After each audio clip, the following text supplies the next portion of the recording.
Sveiki, čia Ekovizija, žalioji idėja. Trumpai apie tai, ką matysite.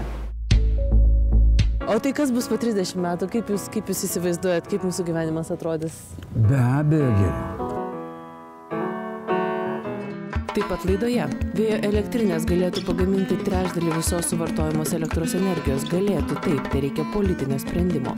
Kodėl žalioji vėjo energetika Lietuvoje taip sunkiai skinasi kelią? Saulė yra šiandieną technologiškai dar brangi. Hidroenergetikos mes negalime vystyti, kadangi Lietuvoje lygumų kraštas ir bepatvankinės technologijos jos yra neatsiperkančios ir nėra efektyvios. Ir dėl, vadinkime, klimato specifikos, kada upės užšąla žiemą, vėlgi atsiranda naujas ten problemos. Elektros gamyboje šiandieną vienintelis vėjas yra konkurencingas Lietuvoje pagaminamai elektros energijai. Primenu, jūs žiūrite laidą Ekovizija, žalioji idėja. Trumpa dosija.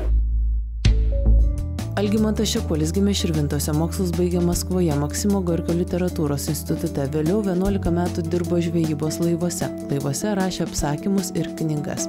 Vėliau įsidarbino korespondentu Maskvoje, vadovavo spaudos agentūros Novosti biurams Kanadoje, Portugalijoje ir Ispanijoje. Nuo 1986 metų Algimantas Šekuolis vadovavo savaitraščiui Gimtasis kraštas. Sąjūdžiui prasidėjus tapo iniciatyvinės grupės nariu. Dabar Algimantas Šekuolis dėsto Vilniaus universitete, veda laidą Popietė su Algimantu Šekuoliu ir rašo knygas. Puikiai moka 9 kalbas. Algimantas Šekuolis, nepaisant to, ką tik išvardėjau, dosije save vadina mitų griovėju.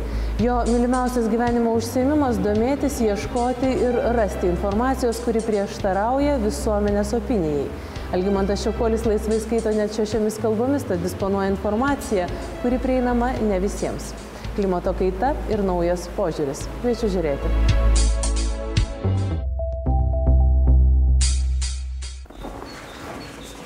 Važiuojam su jūsų mašina. Ką? Važiuojam su jūsų. Labai gerai, o ten čia stovi. Čia, šitoji. O šitą. Visureigis. Nu, pusiau, raketinis visureigis.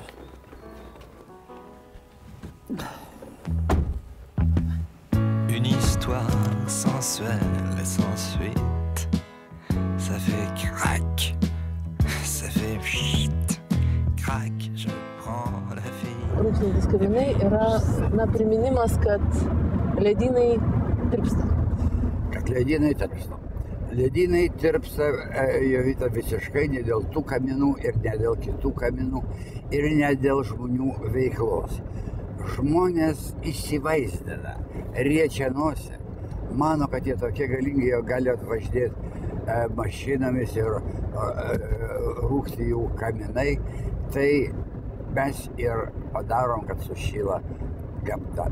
Niekai karvių ir kitų raguočių bezdėjimo išmeta į atmosferą daugiau anglies dvideginio negu žmonės ir pramonė. Tai viena. Karvės daugiau. Šiukšliai negalime. Mišką pravažiavę, esu tikras, kad įžengti tą mišką jau pavojinga, bet dėl to, kad ten anglies dvideginis, o dėl kad prikakota pilna ir šiukšlių priversta, o dėl to. Ça fait crac, ça fait pchit. Ir dar pažiūrėkite, kas apie šitą pavojų kalba. Daugiausia kalba ne meteorologai, ne geografai, o politikai, ypač politikai buvę. Norvegijos buvusi premjerė pralaimėjo rinkimus, kandidatas į Amerikos prezidentus pralaimėjęs rinkimus metėsi į ekologiją, bet jie nei ekologai, nei geografai. O geografai sako, taip, kaita yra, ir kaita buvo visada, ir kaita bus, čia buvo pas mus ledynai. Paskui atėjo pusiau tropikų laikotarpis. Tarp kitko, Lietuvoje jau ką, bet pergyventi, kad bus atšilimas, nereikia. Jeigu pas mus galės augti bananai, tai tik tai nauda. Mūsų valstiečiai, ypač suvalkiečiai, mokės labai gerus bananus išauginti. Na, bet čia mes iki to neprigyvensime. Sensuelle et sans suite. Ça fait crac, Jeigu tas entuziazmas, kuris dabar rodomas kovai, kovai su nevatai atšilimo, būtų panaudotas kovai su šiukšlėmis, o tada mes tikrai gražiai gyventume. Bet čia, matot, nėra toks revoliucingas dalykas. Čia negalima nieko kito kaltinti. Kada dėl anglies dvideginio, tai galima kaltinti firmas, galima kaltinti industriją, o koks esi griežtas revoliucionierius. O dėl šiukšlių tenka kaltinti save. Tai sakau, o kai iš tikro kas yra? Nelaimingų dabar ko gero daugiau nepatenkintų gyvenimų, negu prieš 20 metų, nedrįsčiau sakyti, gal ne, bet negu prieš 10 metų. Kodėl? Todėl, kad yra visada greta kur nors žmonės, kurie gyvena geriau. Mūsų laimė priklauso ne nuo to, ką mes turime. Bet nuo to, kaip mums užtenka. Ne, aš sakau. Ne nuo to. Kaip gyvena kiti. Greta, kaip gyvena. Ir tikroji formulė, ir kaip pats gyvenai anksčiau, tikroji laimės, ekonominės laimės formulė yra labai paprasta. Kad maždaug 5% pagerėtų uždarbis arba kainos kas per metus, bet to dar neužtenka, tai tik pusė. Bet kad kaimynui irgi pagerėtų, ne, mes nesame egoistai, bet tik tai 3%. Tada žmogus laimingas. Aš sakau visiškai rimtai.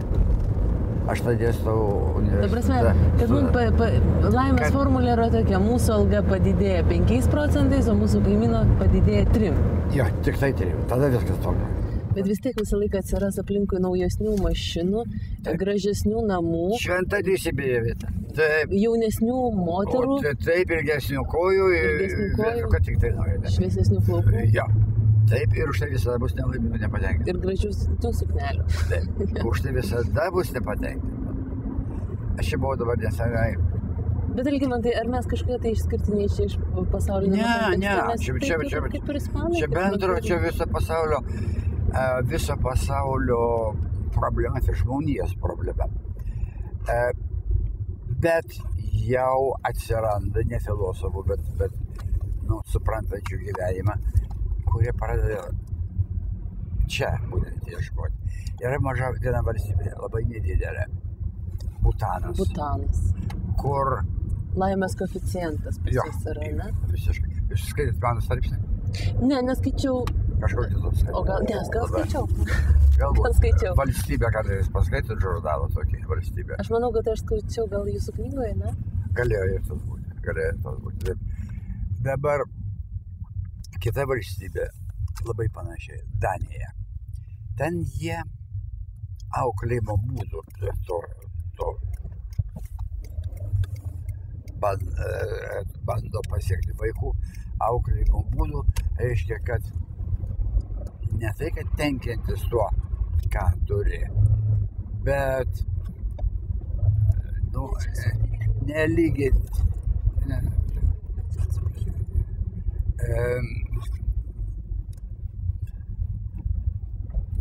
iš esmės nepavydėti kitiems, o džiaugtis kitų laimėjimais. Tai labai sunku, tai prieš priešingybę. Dar japonai šitą daro. Aš pats mačiau, Japonija atveda ekskursiją vaikų prie triaukščio namuko. Japonija tai retas atvejis, kad privatus žmogus turėtų triaukštį namuką dar su sodeliu. Žinoma, tam per to namuką būtinai stovės 2 arba 3 aukštos klasės mašinos. Ir mokytoja pasako, pažiūrėkit, kaip gerai gyvena žmogus.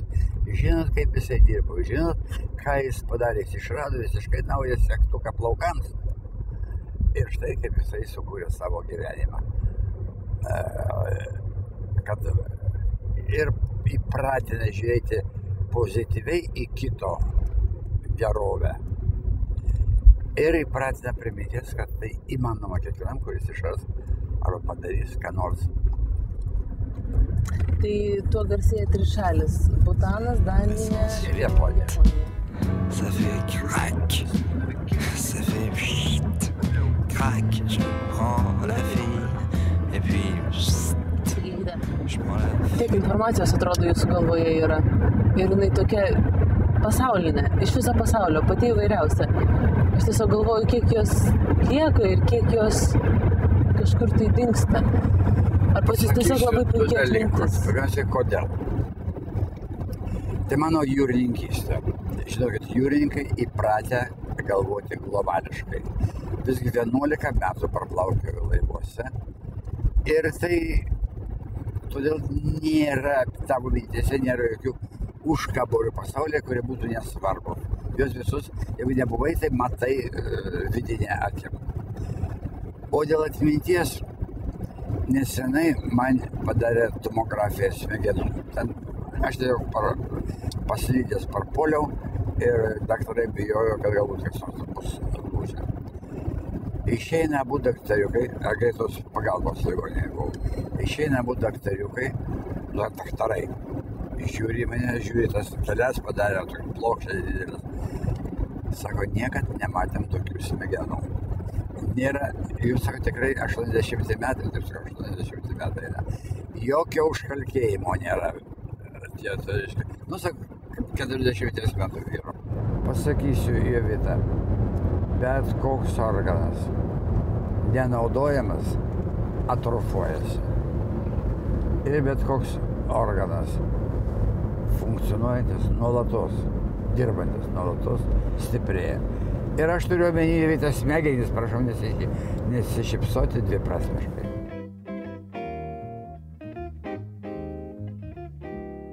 Aš už atsinaujinančius elektros energijos ir visų kitų energijos šaltinius. Už progresą be jokios abejonės, už elektroautomobilius. Bet turim pažiūrėti ne veidmainiškai, o iš tikro. Jeigu tam elektroautomobiliui, kaip jis yra dabar, pakrauti sunaudojama daugiau naftos produktų negu normaliam. Negu prisipilus pilną baką degalų? Jo, tai aš tam matau veidmainystę. Jeigu kalbama apie ekologiją daugiau negu daroma, o kalbama tam, kad politinį kapitalą susikrauti, matau veidmainystę. Bet jeigu pasakys, tas, kuris taip daug kalba, pasakys, einam rinkti šiukšlių iš mūsų miškų ir mūsų upių ir mūsų ežerų, tai aš pasiraitosiu kelnių kiškas ir eisiu su jais.